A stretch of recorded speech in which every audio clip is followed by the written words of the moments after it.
தேவன் தாமே ஆசீர்வதிப்பாராக. இப்பொழுதும் சரியான நேரத்துக்கு வந்திருக்கிறோம். நம்ம மத்தியில் தேவ செய்தியை நம்முடைய ரெவரண்ட் ஐயா வந்திருக்காங்க, பாலு ஐயா. ஹல்லேலூயா. நம்ம எல்லாரும் உற்சாகமாக கரங்களை தட்டி வரவேற்போம். Amen. Hallelujah. Praise the Lord.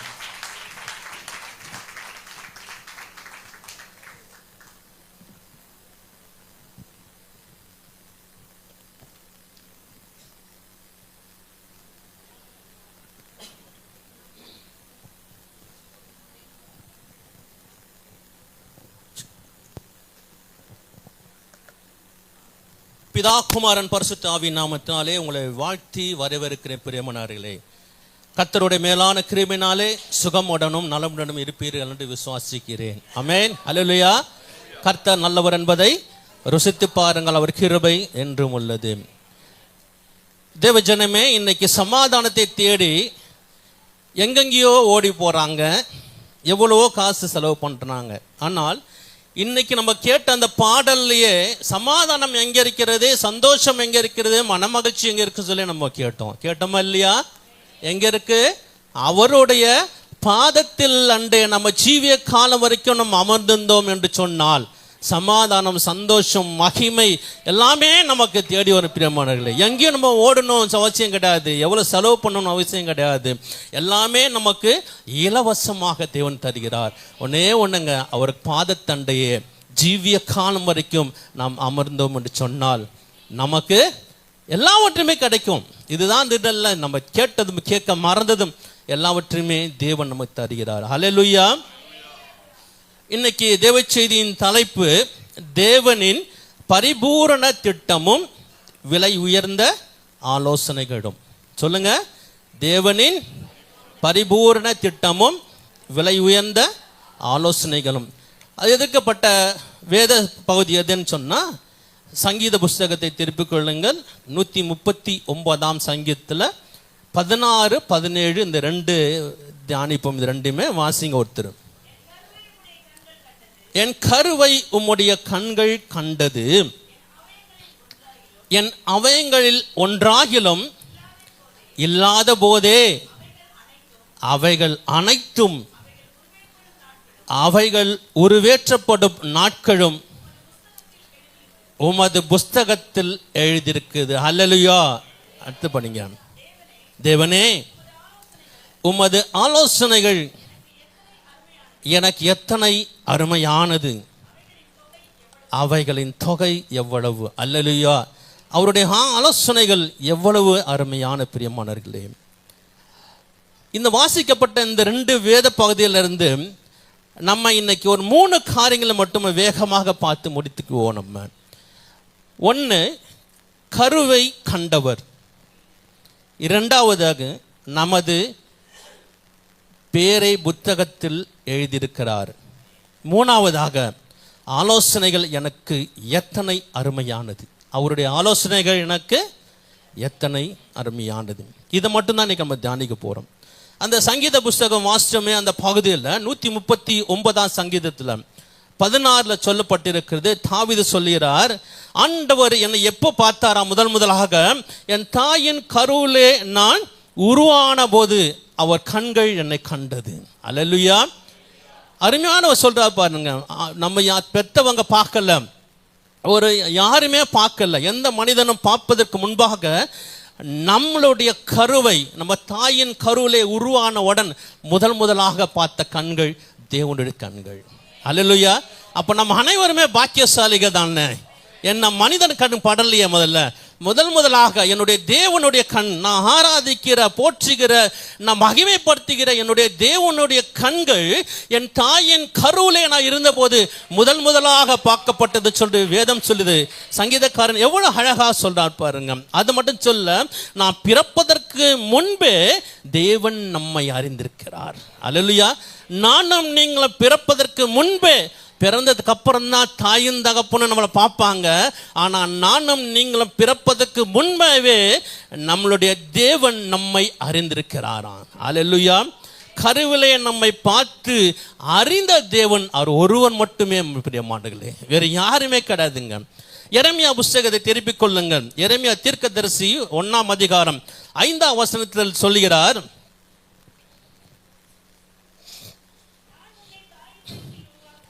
நான் உன்னை தாயின் வயிற்றில் உருவாவதற்கு முன்பாகவே உன்னை அறிந்தேன்.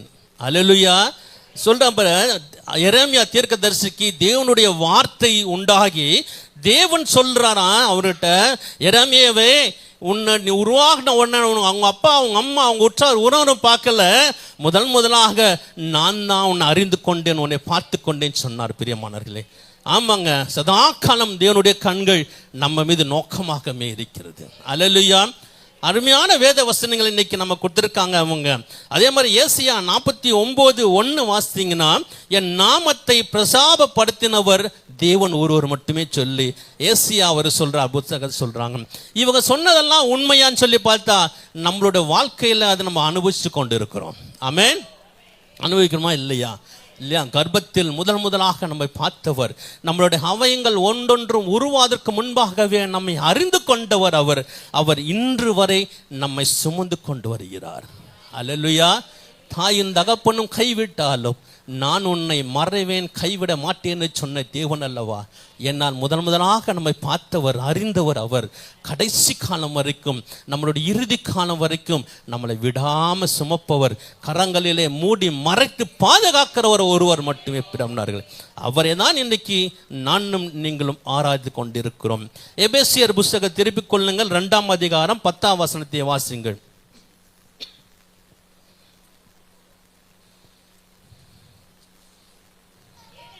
ஏனெனில்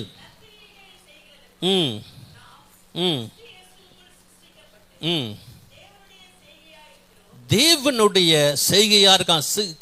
இயேசு கிறிஸ்துவின் சிருஷ்டிக்குள்ளாக தேவனுடைய செய்கையாக இருக்கிறோம்.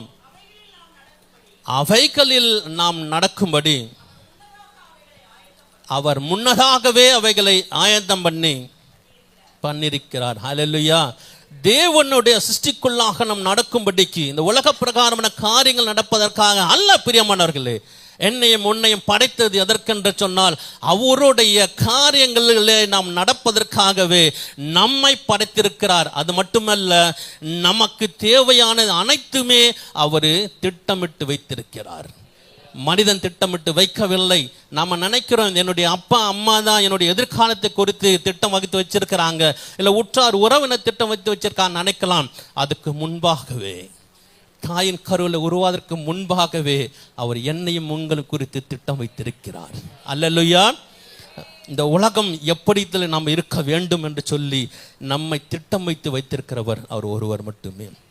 இரண்டாவதாக அதே சங்கீத பகுதி 139:16 சொல்லப்பட்டிருக்கு, நம்மை குறித்து தேவனுடைய புஸ்தகத்தில் எழுதியிருக்கிறது. அல்லேலூயா. தாயின் கருவிலேயே கண்டவர், நம்முடைய அவயங்கள் உருவாவதற்கு முன்பாகவே நம்மை தெரிந்து கொண்டவர், நம்மை குறித்து அவருடைய புஸ்தகத்திலே எழுதியிருக்கிறாராம். அல்லேலூயா. அப்படி என்ன எழுதியிருக்கிறார் அவரை குறித்து சொல்லுங்க? என்ன எழுதியிருப்பாரு? நம்ம எல்லாம் டைரி எழுதுவோம் இல்லையா? எல்லாமே இருக்கு. இப்போ வசனாலும் குறிச்சிருக்கீங்க, எழுதிருக்கீங்க. ஆனால் தேவனுடைய புஸ்தகத்திலே நம்மை குறித்து அவர் எழுதியிருக்கிறாராம். நம்ம அவருடைய வசனங்களை நம்ம எழுதிருக்க கஷ்டப்படுறோம் நம்ம இல்லையா? ஆனால் தேவன் நம்மை குறித்து அந்த அவருடைய புஸ்தகத்திலே நம்ம தாயின் கருவில் உருவாவதற்கு முன்பாகவே எழுதப்பட்டிருக்குது, சொல்லப்பட்டிருக்கிறது. நம்மளுடைய வாழ்க்கை தேவனுடைய புத்தகத்திலே எழுதப்பட்டிருக்குதுன்னு சொன்னால் நாம் பாக்கியவான்கள். அல்லேலூயா. எவ்வளோ ஒரு அற்புதமான ஒரு வார்த்தை. நம்மை குறித்து, நம்ம யாரு என்ன சொல்லி அக்கறை சொந்தமே அக்கறை படுறதில்லை, உற்றார் உறவுனே இல்லை. நம்மகிட்ட பணம் இருந்தால் வருவாங்க, நம்மளோட அக்கறையை விசாரிப்பாங்க. ஆனால் என் தேவன் அப்படி அல்ல. அவர் பணத்தை பார்க்கிறவர் அல்ல, முகத்தை பார்க்கிறவர் அல்ல, இருதயத்தை ஆராய்ந்து பார்க்கிற தேவன் அவர். அல்லேலூயா. அதனால தாங்க நம்மளை குறித்து அவர் புத்தகத்தில் எழுதியிருக்கிறார். நம்மளுடைய வாழ்க்கை எப்படி இருக்க வேண்டும் என்று சொல்லி அவர் எழுதியிருக்கிறார். நம்மளுடைய உடல் உறுப்புகள் உருவாவதற்கு முன்பாகவே அவர் நம்மை குறித்து திட்டமாக எழுதி வைத்திருக்கிறார்.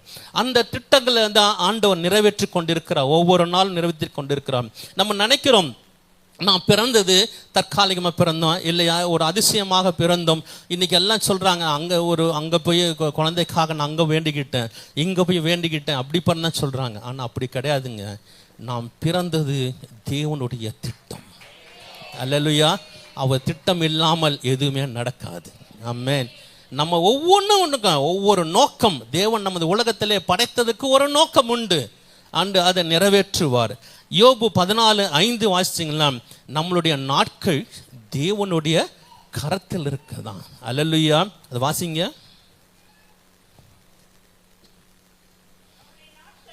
ம் ம்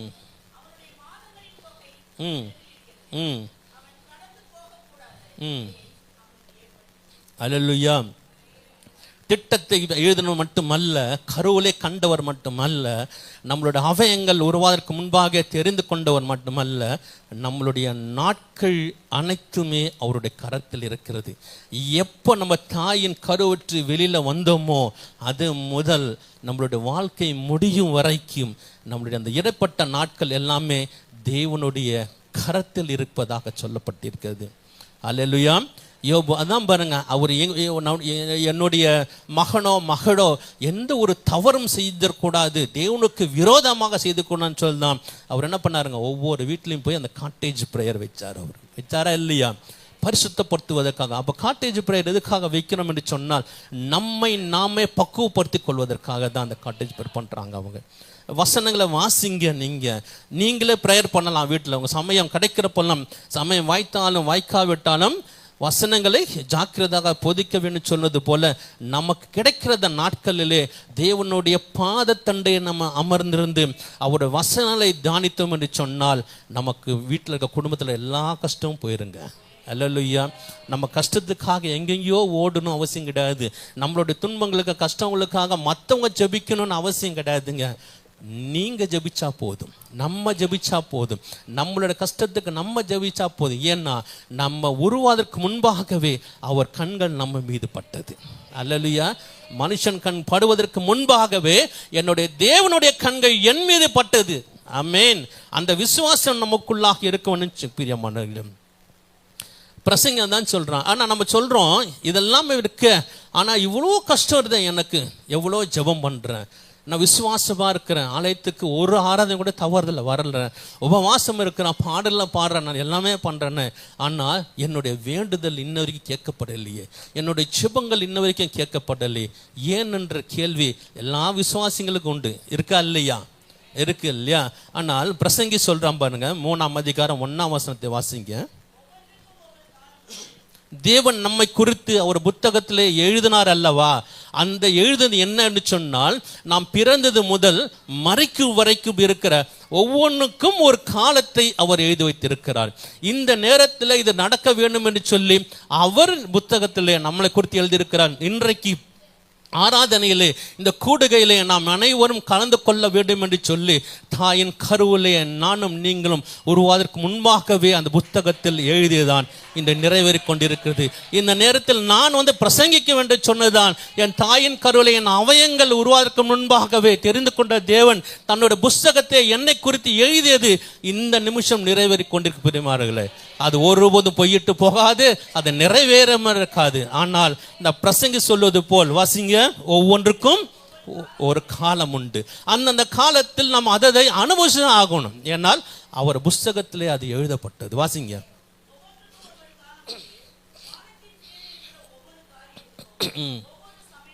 இந்த வானத்தின் கீழே இருக்கிற இந்த பூமியிலே நம்ம வாழ்ந்து கொண்டிருக்கிறோமல்ல, அந்த நேரத்தில் ஒவ்வொன்றுக்கும் ஒரு காலம் உண்டு, ஒரு சமயமும் உண்டு. வாசிங்க. பிறப்பதற்கு ஒரு காலம் உண்டு. என்னதான் டாக்டருக்கு அந்த நாள் நேரம் சொன்னா கூட என் தேவன் குறித்த நேரம் மாறாது. ஒரு நிமிஷம் கூட இப்படி அப்படி போகாதுங்க. அவர் பிறப்பதற்கும் இறப்புக்கும் குறிக்கிற ஒரே தேவன் அவர் தான். அதுதான் அந்த புஸ்தகத்தில் எழுதியிருக்கிறது. இந்த நேரத்தில் நான் பிறக்க வேண்டும், இந்த நேரத்தில் நான் மரிக்க வேண்டும், அந்த இடைப்பட்ட காலத்திலே அது அந்த காலத்தில் என்னென்ன நடக்க வேண்டும் என்பதை அனைத்துமே அவர் புத்தகத்தில் எழுதப்பட்டுள்ளது. வாசிங்க. இறக்கம் ஒரு காலம் உண்டு, நட ஒரு காலம் உண்டு, நட்டதை பிடுங்க ஒரு காலம் உண்டு, கொல்லம் ஒரு காலம் உண்டு, உருவாக்கம் ஒரு காலம் உண்டு, இடிக்க ஒரு காலம் உண்டு, கட்டம் ஒரு காலம் உண்டு, அழ ஒரு காலம் உண்டு, நகைக்க ஒரு காலம் உண்டு, புலம்ப ஒரு காலம் உண்டு, நடனம் பண்ண ஒரு காலம் உண்டு. ம் ம் ம் தேட ஒரு காலம் உண்டு. இந்த தேடம் ஒரு காலம் உண்டு. நம்ம எல்லாமே வேறத்துல ஆராதனை செஞ்சுட்டு இருந்தோம். அந்த தேவனை தேடுவதற்கென்று ஒரு காலம் இருந்திருக்கிறது பிரியமானவர்களே. அந்த நேரத்தில் தேவன் நம்மை தெரிந்து கொண்டார். அல்லேலூயா. இந்த சங்கீதக்காரன் சொன்னது போல, தாயின் வயிற்றிலே நான் உருவாவதற்கு முன்பாகவே என்னோட கருவை அவர் கண்டதுன்னு சொன்னார் இல்லையா. அப்போ இவர் கிறிஸ்துவர்கள் மட்டுமா, ரட்சிக்கப்பட்டவர்களுடைய கருவை மட்டுமா தேவன் கண்டான்னு சொல்லி பார்த்தா வேதத்தில் அப்படி இல்லை. எல்லாத்துமே எந்தெந்த தாயின் வயிற்றிலே உருவாகின கரு அனைத்துமே அவர் கண்கள் காணுது. அதில் அவைகள் உருவாவதற்கு முன்பாகவே அவர் தெரிந்து கொண்டார், அறிந்து கொண்டார். ஆனால் வசனம் சொல்கிறது, இந்த ஜனத்தை எனக்கென்று நான் ஏற்படுத்தினேன், இவர்கள் என் துதியை சொல்லி வருவார்கள். அப்போ நானும் நீங்களும் இன்னைக்கு தேவனை ஆராதிக்கிறோம் சொன்னால் அது தற்செயலாக நடந்தது அல்ல பிரியமானவர்களே. என் தேவனுடைய புஸ்தகத்தில் எழுதப்பட்டிருக்கிற அந்த நாள்ல நம்ம ஆராதிக்கிறோம். அவருடைய பிள்ளைகளாக, அவர் தெரிந்து கொண்ட பிள்ளையாக, அவருடைய ஜனமாக நாம் ஆராதிக்கிறோம். அவருடைய ஜனம், அவரை தெரிந்து கொண்டு அவருடைய ஜனமாக இருப்போர் மட்டுமே அவரை ஆராதிக்க முடியும். அவருடைய அன்பை ருசி பார்க்க முடியும். அதை நமக்கு ஆண்டவர் இன்னைக்கு கொடுத்து வச்சிருக்கிறார். அல்லேலூயா. நேற்று நம்மோடு இருந்தவர் இன்று இல்லை. ஆமென். நேற்று நல்லா பேசியிருந்தாங்க என் கூட. சர்ச்சு தாய் சபைக்கு போறாங்க இருந்தவங்க, காலையில் அவர் மரித்து விட்டார் என்ற செய்தி எங்களுக்கு வருகிறது. நேற்று இரவு இருந்தார், ஆனால் இன்று காலை அவர் இல்லை. அவருடைய புஸ்தகத்தில் எழுதப்பட்ட அந்த நாள் முடிந்து விட்டது இன்றோடு. ஆனால் நமக்கு இன்னும் ஆண்டவர் வாய்ப்புகளை கொடுத்திருக்கிறார் பிரியமானவர்களே. இன்னும் இந்த உலகத்திலே நம்ம வைத்திருக்கிறான்னு சொன்னால் அதுக்கு ஒரு காரணம் உண்டு, அதுக்கு ஒரு காரணம் இருக்கும். அந்த காரணத்தை தான் நம்ம தேவனிடத்தில் கேட்க வேண்டும். ஆண்டவரே, ஒவ்வொரு நாளும் காலை எந்திரிக்கிறப்போ ஒரு புதிய நாளை எனக்கு தந்திரு சொல்லி ஒரு நன்றி சொல்லுங்க. அந்த நாள் முழுக்கம் நடத்தி இரவு நேரம் படுக்க போறப்போ தேவனுக்கு ஒரு நன்றி சொல்லுங்க. ஏன்னா ஜீவனோடு நம்ம பாதுகாத்து, எவ்வளோ வேலைக்கு வெளியில போறோம் வரோம், எவ்வளோ பிரச்சனைகளாக இருக்கு, அவ்வளோ பிரச்சனை எல்லாம் கடந்து நம்மை ஆண்டவர் கரங்களை மூடி மறைத்து பத்திரமாக குடும்பத்தோடு சேர்த்தார் இல்லையா, அதுக்கு ஒரு நன்றி சொல்லுங்க. இப்படியே நன்றி சொல்லிட்டு வந்தீங்கன்னா நம்மளுடைய நாட்கள் நீடித்து கொண்டே இருக்கும். தேவன் நம்மோடு கூட இருப்பார். அதுதான் அந்த பாடலை பார்த்தோம். ஜீவிய காலம் வரைக்கும் அவர் பாதத்தண்டே நம்ம அமர்ந்தோம் என்று சொன்னால் ஆண்டவர் நம்ம ஆசீர்வதிப்பார். அவரை எதுவுமே கேட்கலங்க, எனக்கு இது கூட அதை கூட எதுவுமே கேட்கலங்க, அவர் பாதத்தில் அமரணுங்க இல்லையா. அதுதான் யார் செஞ்சா? மார்த்தான் மரியாள் கதையில் நம்ம பார்த்துருக்கோம் நம்ம இல்லையா. பாதத்தில் அமர்ந்தாங்க, அவ்வளோதான். அதுதாங்க அவர் விரும்புகிறார். அல்லேலூயா. அப்படி செஞ்சோம்னா நமக்கு குறித்த காலத்தில் அந்த தரிசனம் எல்லாமே நிறைவேறுமா. அல்லேலூயா. ரோமர் 8:28 வாசிங்க.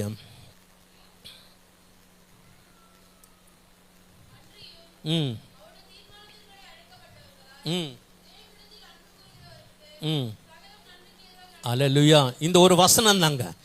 நம்மளுடைய ஜெபம் ஏன் கேட்கப்படவில்லை என்று சொன்னால், எல்லாமே வாசிம முடியும், அன்றியும் அவருடைய தீர்மானத்தின்படி நம்ம அழைக்கப்பட்டிருந்தால் மட்டுமே தேவனிடத்தில் யாரெல்லாம் உண்மையான அன்பு கூறுறோமோ அவருடைய ஜெபம் கேட்கப்படுகிறது. இன்னைக்கு நிறைய பேர் நம்மத்திலேயே என்ன பண்றாங்கன்னா, மாயமாலமா வேஷம் போட்டுட்டு இன்னைக்கு திரிறாங்க. அவருடைய ஜெபம் கேட்கப்படாமல் இருக்கிற பிரியமானவர்களே, நம்மளுடைய ஜெபம் கேட்க வேண்டும் சொன்னால் உண்மையாக பரிசுத்த இதயத்தோடு கூட நம்ம தேவனை தேடுவோம் என்று சொன்னால் நாம் அவரை கண்டு கொள்ள முடியும். மூன்றாவதாக அதே சங்கீத பகுதியில் 139:17 சொல்லப்பட்டிருக்கிறது, தேவனுடைய ஆலோசனைகள் அளவற்றவை. அல்லேலூயா. தேவனுடைய ஆலோசனைகள் அளவற்றவை. அந்த நீதிமொழிகள் 11:14 வாசித்தீங்கன்னா,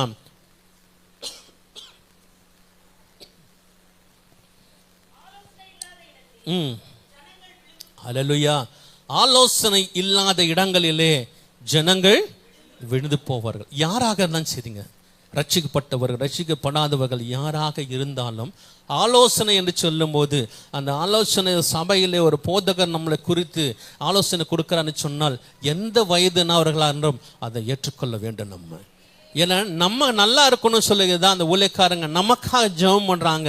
நமக்காக அந்த ஆலோசனை சொல்கிறாங்க அவங்க. அந்த ஆலோசனைகளை தட்டாமல் நம்ம எடுத்துட்டோம் அப்படின்னு சொன்னோம்னா நம்முடைய வாழ்க்கையிலே முன்னேறி செல்வதற்கு வாய்ப்புகள் நம்ம கூடிக்கொண்டே போகணும். அந்த ஆலோசனை இல்லாத இடத்துல தான் ஜனங்கள்லாம் விழுந்து போயிடுறாங்க, சீர்கட்டு போயிடுறாங்க, எங்கெங்கேயோ ஓடி போய் தன்னோட வாழ்க்கையே எங்கே போடுறாங்க, மரணத்தில் கொண்டு போய் விடுறாங்க. ஏன்னா அந்த ஆலோசனை கேட்காம போதும்போது நம்ம எங்கே பார்ப்போம், தேவனுடைய ஆலோசனை கேட்கல, சாத்தானுடைய ஆலோசனை கேட்ட பின்னாடி போகும்போது சாத்தான் கூட்டு போகிற இடம் எங்கே, மரணத்தை நோக்கி கூட்டு போவான். இன்னைக்கு அதுதான் எவ்வளவோ தற்கொலைகளை நம்ம பார்த்துருக்கோம். நம்ம அந்த தற்கொலைக்கு காரணம் என்ன தெரியுங்களா, ஒரு நல்ல ஒரு ஆலோசனை இல்லாதனால தான். அந்த ஆலோசனை ஏற்றுக்கொண்டாரு சொன்னால் ஆண்டவர் ஜீவிய கால வரைக்கும் நாம் நடத்துவார். தேவனுடைய திட்டம் எப்போதுமே நன்மைக்காக மட்டுமே இருக்குங்க, அது தீமைக்கான திட்டம் இல்லை. நம்ம கொடுத்ததான திட்டங்கள் எல்லாமே நன்மைக்கு தான். அதான் ஏசாயா புஸ்தகம் 55:8-9 வாசித்தீங்கன்னா,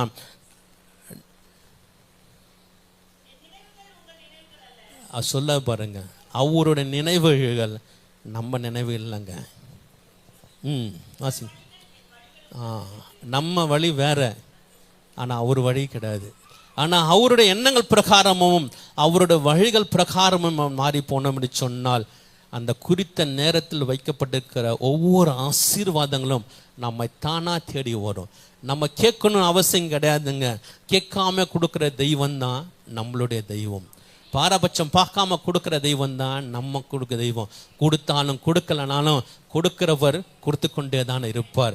என்ன, அவர் பாதத்தண்டில் நம்ம அமர்ந்திருந்தால் மட்டும் போதும் பிரியமானவரே.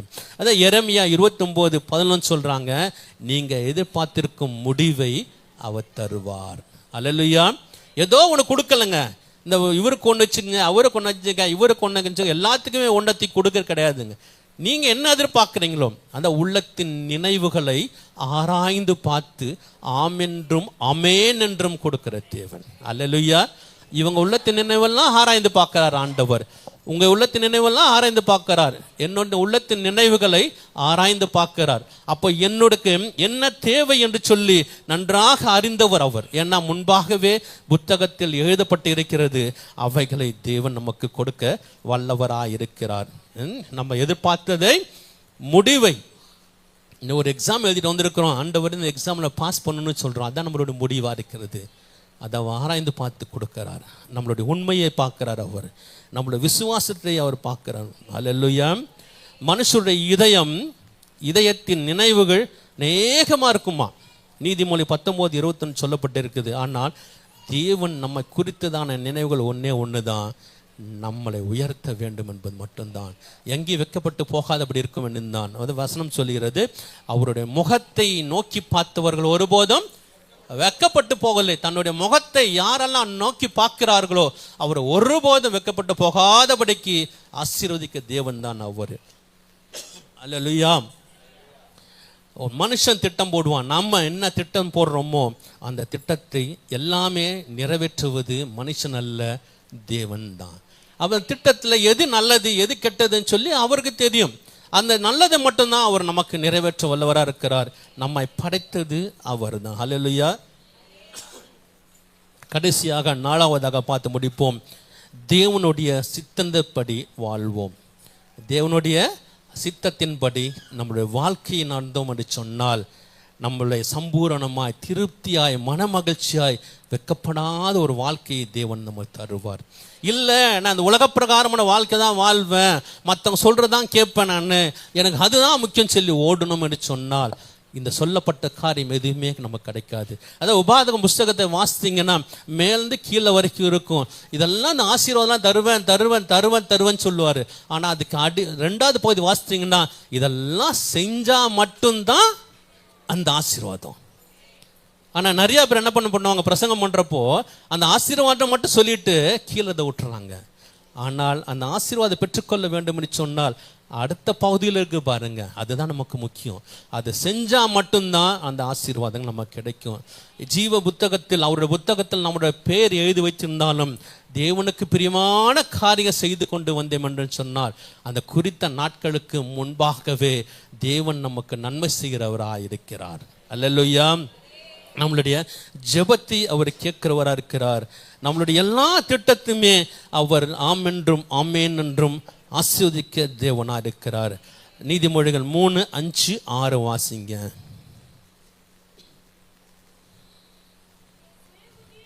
ம் ம் ம் அவ்வளோதாங்க, வேறு ஒன்றுமே கிடையாதுங்க. நம்ம கர்த்தர்கிட்ட வந்து நன்மை பெற்றுக்கணும், கர்த்தர்கிட்ட கிருபை பெற்றுக்கணும் சொல்லணும்னா இந்த ஒரு வசனம் தாங்க, ஒன்றுமே கிடையாது.